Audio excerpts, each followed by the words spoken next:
샬롬. 사랑하는 영락교회 성도 여러분, 지난밤도 평안하게 잘 쉬셨나요? 오늘은 2021년 11월 25일 목요일 아침입니다. 말씀으로 하루를 여는 내 영혼의 햇빛 비치니 경건의 시간을 시작하겠습니다. 오늘도 하나님과 동행하는 은혜와 평강의 하루 되시기를 기도합니다. 오늘은 찬송가 70장 피난처에 있으니 환난을 당한 자, 함께 찬송하겠습니다.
함께 기도하겠습니다. 하나님, 오늘도 저희 인생의 새날을 허락해 주셔서 감사합니다.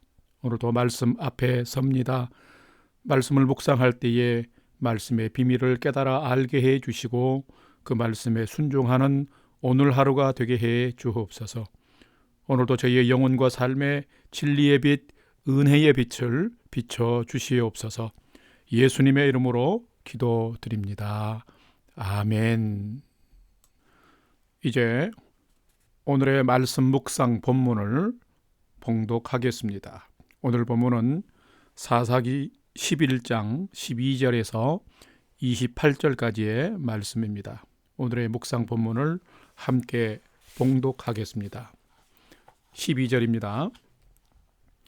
입다가 암몬 자손의 왕에게 사자들을 보내어 이르되 네가 나와 무슨 상관이 있기에 내 땅을 치러 내게 왔느냐 하니 암몬 자손의 왕이 입다의 사자들에게 대답하되 이스라엘이 애굽에서 올라올 때에 아르논에서부터 야복과 요단까지 내 땅을 점령했기 때문이니 이제 그것을 평화롭게 돌려달라 하니라. 14절. 입다가 암몬 자손의 왕에게 다시 사자들을 보내 그에게 이르되 입다가 이같이 말하노라. 이스라엘이 모압 땅과 암몬 자손의 땅을 점령하지 아니하였느니라. 이스라엘이 애굽에서 올라올 때에 광야로 행하여 홍해에 이르고 가데스에 이르러서는 이스라엘이 사자들을 에돔 왕에게 보내어 이르기를 청하건대 나를 내 땅 가운데로 지나게 하라 하였으나 에돔 왕이 이를 듣지 아니하였고 또 그와 같이 사람을 모압 왕에게도 보냈으나 그도 허락하지 아니하므로 이스라엘이 가데스에 머물렀더니 그 후에 광야를 지나 에돔 땅과 모압 땅을 돌아서 모압 땅에 해 뜨는 쪽으로 들어가 아르논 저쪽에 진쳤고, 아르논은 모압의 경계이므로 모압 지역 안에는 들어가지 아니하였으며, 이스라엘이 헤스본 왕 곧 아모리 족속의 왕 시혼에게 사자들을 보내어 그에게 이르되 청하건대 우리를 당신의 땅으로 지나 우리의 곳에 이르게 하라 하였으나, 시혼이 이스라엘을 믿지 아니하여 그의 지역으로 지나지 못하게 할 뿐 아니라 그의 모든 백성을 모아 야하스에 진치고 이스라엘을 치므로, 이스라엘의 하나님 여호와께서 시혼과 그의 모든 백성을 이스라엘의 손에 넘겨주심에, 이스라엘이 그들을 쳐서 그 땅 주민 아모리 족속의 온 땅을 점령하되 아르논에서부터 야복까지와 광야에서부터 요단까지 아모리 족속의 온 지역을 점령하였느니라. 23절. 이스라엘의 하나님 여호와께서 이같이 아모리 족속을 자기 백성 이스라엘 앞에서 쫓아내셨거늘 네가 그 땅을 얻고자 하는 것이 옳으냐? 내 신 그모스가 내게 주어 차지게 한 것을 내가 차지하지 아니하겠느냐? 우리 하나님 여호와께서 우리 앞에서 어떤 사람이든지 쫓아내시면 그것을 우리가 차지하리라. 25절. 이제 내가 모압 왕 십볼의 아들 발락보다 더 나은 것이 있느냐? 그가 이스라엘과 더불어 다툰 일이 있었느냐? 싸운 일이 있었느냐? 이스라엘이 헤스본과 그 마을들과 아로엘과 그 마을들과 아르논 강가에 있는 모든 성읍에 거주한 지 300년이 되거늘 그동안에 너희가 어찌하여 도로 찾지 아니하였느냐? 내가 내게 죄를 짓지 아니하였거늘 네가 나를 쳐서 내게 악을 행하고자 하는도다. 원하건대 심판하시는 여호와께서 오늘 이스라엘 자손과 암몬 자손 사이에 판결하시옵소서 하였으나, 암몬 자손의 왕이 입다가 사람을 보내어 말한 것을 듣지 아니하였더라. 아멘.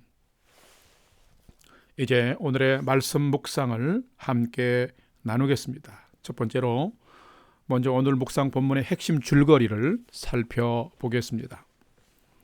오늘 묵상 본문은 사사기 10장 6절에서 계속 묵상하게 될 12장 7절까지 계속 연결되는 사사 입다의 행적에 대한 기록입니다. 어제 묵상 본문은 비천한 기생의 아들로 태어난 그 연고로 아버지의 유산을 상속받지 못하게 하려는 길르앗의 본부인 아들들, 즉 이봉형들의 미움을 받고 돕당으로 추방되어 그곳에 사는 잡류들, 건달과 폭력배들의 리더가 되어 싸움에 능한 용사가 되어 있는 그 입다가 이제 국가적으로 위기에 봉착한 이스라엘의 우두머리로 추대되는 그런 과정을 우리는 그 과정의 기록을 우리는 묵상했습니다. 오늘 묵상 본문의 핵심 내용은 바로 암몬 자손의 땅을 내어놓으라고 윽박하는 암몬 왕과 사사로 세움받은 입다가 요단 동편 땅의 소유권을 놓고서 담판을 벌이고 있는, 지금 외교적인 담판을 벌이는 내용인 것입니다. 우상을 섬기는 암몬 왕은 근거도 없이 일방적으로 이스라엘을 향해 약탈을 땅을 빼앗으려고 했습니다. 그래서 사사기 11장 4절 어제의 묵상 기록처럼 암몬 왕은 이스라엘을 치려고 침입을 계획하고 있었던 것입니다.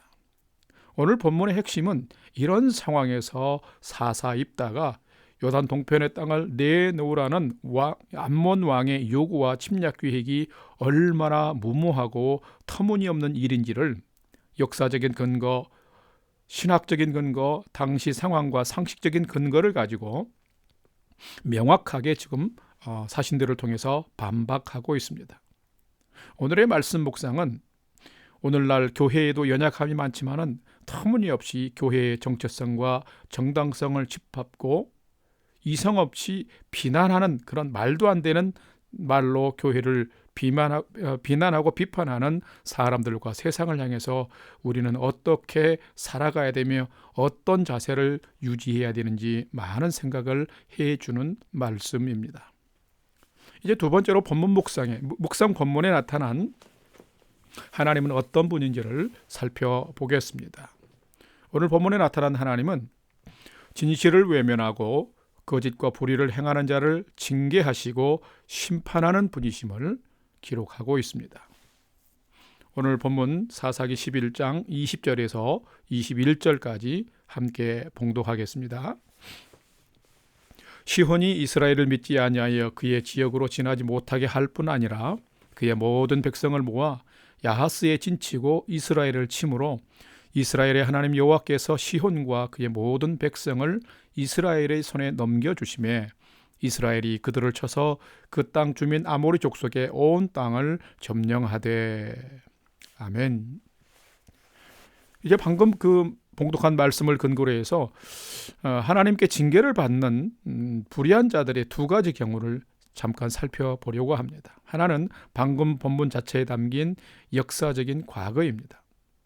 방금 봉독한 본문은 지금 사사 입다가 외교적인 담판을 짓고 있는 암몬 왕과는 직접적인 관련은 없습니다. 역사적인 과거, 즉 이스라엘의 출애굽 여정으로 돌아가 보면은 하나님께서 이스라엘을 애굽의 바로 압제에서 구출해내시고 약속의 땅 가나안으로 인도하시는 그 여정 속에서 우리는 살펴볼 수 있습니다. 이때에 이스라엘은 약속의 땅 가나안으로 가려면은 이방 족속들이 이미 살고 있는 에돔과 모압을 통과해야만 했습니다. 그래서 이스라엘은 사신을 보내어서 그 땅을 평화롭게 지나갈 수 있도록 허락해달라고 요청했습니다. 그런데 에돔 왕도 모압 왕도 허락해주지 않았습니다. 그래서 또한 아모리 족속 왕에게 통과하게 해달라고 요청했는데 아모리 족속의 왕 시혼은 허락도 하지 않았을 뿐만 아니라 이 이스라엘을 역겹게 생각한 나머지 자기 백성들을 모아서 광야에 있는 지금 이스라엘을 치러 왔던 것입니다. 그런데 하나님께서 오히려 진실을 외면하고 거짓과 약탈을 행하는 불의한 아모리 족속과 또 아모리 족속의 왕 시혼 왕을 이스라엘의 손에 넘기셨습니다. 그래서 시혼 왕은 죽임을 당하고 아모리 족속은 이스라엘에게 완전 점령을 당하고 말았음을 역사가 말하고 있습니다. 그리고 두 번째는 오늘 본문에 등장하는 암몬 왕도 이스라엘을 향해서 약탈과 침입을 정당화하기 위해서 터무니없고 불의한 방법으로 주장을 하면서 땅을 빼앗으려고 하고 있습니다.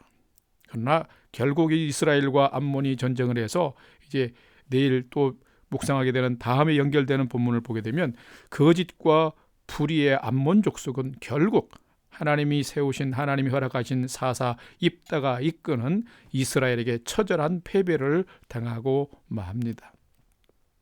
이렇듯이 하나님은 진실을 외면하고 거짓과 불의로 악을 행하는 자들과 나라를 징계하시며 심판하시는 분이십니다. 사랑하는 성도 여러분, 그렇기 때문에 오늘을 살아가면서 개인적으로, 국가적으로, 사회적으로 우리가 진실하고 정직하게 살아야 할 이유가 여기에 있는 것입니다. 하나님은 진실을 외면하고 거짓과 불의를 행하는 자를 징계하시고 또한 심판하시는 분이기 때문입니다.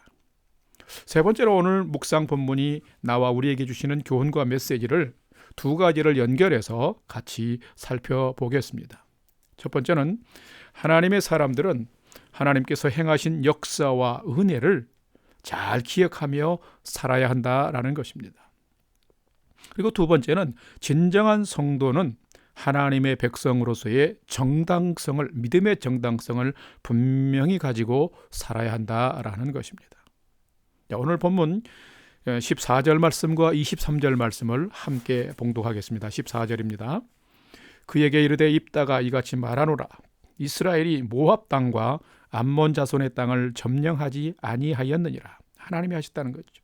그다음에 23절 이스라엘의 하나님 여호와께서 이같이 아모리 족속을 자기 백성 이스라엘 앞에서 쫓아내셨거늘 내가 그 땅을 얻고자 하는 것이 옳으냐. 아멘. 자, 무모하고 터무니없는 주장을 하면서 조상의 땅을 내어놓으라는 암몬 족속의 왕에게 이스라엘의 사사 입다는 세상적인 말로 쫄거나 두려워하지 않았습니다. 비록 사사 입다는 길르앗의 아들이었지만 기생의 아들로 태어남으로 인해서 본 부인의 아들들인 이복 형제들에게 미움을 받고 추방되는 어려운 삶들을 많이 경험했지만 그래도 그는 믿음의 후예답게 하나님께서 과거에 역사 가운데 이스라엘 백성들 가운데 행하신 일들을 분명하게 잘 기억하고 있었습니다. 그래서 야복강에서 요단강에 이르는 요단 동편의 땅을 내어놓으라는 암몬 왕의 억지 요구와 윽박에도 주눅들지 아니하고 정정당당하게 이스라엘의 머리로서 외교적 담판을 벌이고 있는 것을 오늘 본문은 기록을 하고 있습니다. 신명기 2장 9절과 10절을 보게 되면 하나님께서 이스라엘에게 모압 족속과 암몬 족속은 분명히 치지 말라고 그랬어요. 왜요? 형제간이기 때문에. 그래서 그들은 전쟁을 하지 않고 평화롭게 가나안으로 가는 길을 통과하게 해달라고 요청한 것이었지요. 그런데 에돔 족속과 모압 족속은 거절했으며 아모리 족속은 거절만 하는 것이 아니라 오히려 이스라엘 백성들을 자기의 백성들을 모아서 와서 쳐서 없애버리려고 했던 것입니다. 그런데 그것은 하나님의 역사였습니다. 진실과 평화를 무시하고 불의와 거짓으로 약탈하며 권력을 강화시키고 나라를 확대하려는 것을 하나님께서는 심판하셨고 막으신 것입니다. 자, 그런데 이런 전쟁의 위기 앞에서 담판을 벌이고 있는 사사 입다의 모습을 보면 참 대단합니다. 오늘 본문 14절에서 28절의 긴 기록의 내용을 보게 되면 이 사사 입다가 암몬 왕과 지금 담판을 벌이고 있는 외교적 지금 담판의 모습입니다. 그 주장하는 모든 내용이 이스라엘의 역사이며 하나님이 행하신 일들인 것을 볼 수 있습니다. 하나님께서 이스라엘 백성들에게 행하신 은혜와 역사를 분명하고 명확하게 기억하고 그것을 설명하고 있습니다. 사랑하는 성도 여러분, 여러분은 살아가시면서 하나님께서 믿음으로 살아가는 나와 우리에게 베푸신 그 은혜와 행하신 역사들을 여러분 기억하며 살아가십니까? 그 은혜와 역사들 위에 그렇게 일하시는 그 하나님을 믿으면서 그 믿음으로 살아가십니까? 우리는 분명히 그렇게 살아가야 합니다. 뿐만 아니라 사사 입다는 전쟁의 위기 앞에서도 23절의 말씀처럼 우리가 모압과 암몬 자손의 땅을 취한 것이 아니라 하나님께서 불의를 행하는 아모리 족속을 자기 백성인 이스라엘 앞에서 쫓아내셨는데 지금 네가 그 땅을 얻고자 하는 것이 옳고 정당한 것이냐라고 질문하면서 정당성을 분명하게 말하고 있습니다. 성도 여러분, 우리 믿음의 성도, 믿음의 사람들은 하나님의 역사와 하나님의 백성으로서의 정당성을 분명하게 알고 있고 주장할 줄 알아야 됩니다. 그렇다고 우리가 세상에서 그리스도인의 근거 없는 어떤 얘기들을 많이 하고 주장하라는 그것은 아닙니다. 하나님이 나와 우리에게 베푸신 역사와 또 믿음의 백성들에게 주신 은혜의 그 정당성들을 잘 우리는 기억하고 소유하고 있어야 한다라는 것입니다. 이렇게 사는 자가 진정한 성도요 참 그리스도인이기 때문입니다. 여러분, 하나님의 사람들은 하나님께서 행하신 역사와 은혜를 늘 기억하며 살아야 합니다. 진정한 성도는 하나님의 백성으로서요 믿음의 정당성을 분명하게 소유하고 살아야 합니다. 그럴 때 하나님은 믿음의 사람들을 지켜주시고 하나님의 기업을 허락하시며 은혜의 인생으로 인도해 주시는 것입니다. 여러분이 오늘 또 이런 인생을 살아가는 복된 성도의 삶, 성도 되시기를 주님의 이름으로 축원합니다. 다 같이 기도하겠습니다. 하나님, 저희들도 어려운 시대를 살아가고 있습니다. 저희들을 하나님의 사랑과 은혜 그리고 진리 안에서 보호하여 주옵소서. 하나님을 경외하지 않고 사람의 능력과 물질의 소유가 신이 되어가는 시대입니다. 그래서 진실을 외면하고 거짓을 일삼으며 불의한 모습으로 이 시대를 사람들이 살아갑니다. 하나님, 저희들이 이런 세상을, 이런 사람을 닮아가거나 쫓아가지 않도록 하나님을 아는 거룩한 믿음의 지혜와 분별력과 진리의 말씀을 허락하여 주옵소서. 사람이나 물질이나 세상의 허영을 추구하지 않도록 도와주시고 날마다 하나님께서 연약한 인생들에게 베푸신 그 은혜와 행하신 역사를 기억하며 감사와 찬송하며 살게 해 주옵소서. 하나님의 백성답게, 내가 하나님의 자녀답게 믿음으로 사는 자들에게 은혜 베푸시는 하나님을 붙들고 믿음의 분명한 정체성을 가지고 오늘도 진리와 사랑과 은혜 가운데 살도록 인도해 주시옵소서. 이제는 우리 구주 예수 그리스도의 은혜와 하나님 아버지의 지극하신 사랑하심과 성령님의 감화 감동 교통 충만케 역사하심이 하나님의 자녀된 성도의 정체성을 가지고 거짓과 불의가 아닌 진실과 진리와 사랑과 감사로 오늘도 허락하신 생명의 날을 온전한 믿음으로 살아가기를 결단하는 아침 경건의 시간에 참여한 모든 성도들 머리 위에 이제로부터 영원토록 함께 하옵시기를 간절히 축원하옵나이다. 아멘. 이제 찬양이 연주되는 동안 오늘 주신 말씀과 나누는 기도 제목들을 가지고 함께 믿음으로 기도하는 시간을 갖겠습니다. 첫 번째로는 오늘 주신 말씀처럼 믿음을 위축시키는 오늘날 세상의 비난과 그 위협들을 이길 수 있는 하나님의 은혜, 또 하나님의 역사, 그리고 진실한 믿음, 말씀과 지혜를 오늘 저와 우리 성도들에게 풍성하게 허락하여 주옵소서. 두 번째는 우리 영락교회 공동체와 성도들과 가정을 건강과 평강으로 지켜 주옵소서. 또한 우리의 부모, 형제, 전도 대상자, 선교지, 선교사님들을 위해서도 우리가 함께 믿음으로 중보 기도하십시다. 마지막 세 번째는 나와 가족과 자녀들이 누구보다도 먼저 하나님을 잘 경외하며 믿음으로 오늘 주신 하루도 잘 경주할 수 있도록 주여 앞서서 가주시고 인도해 주시옵소서. 우리 함께 믿음을 가지고 5분 이상 함께 하나님 앞에 간절히 기도하는 시간을 갖겠습니다. 다 같이 기도하겠습니다.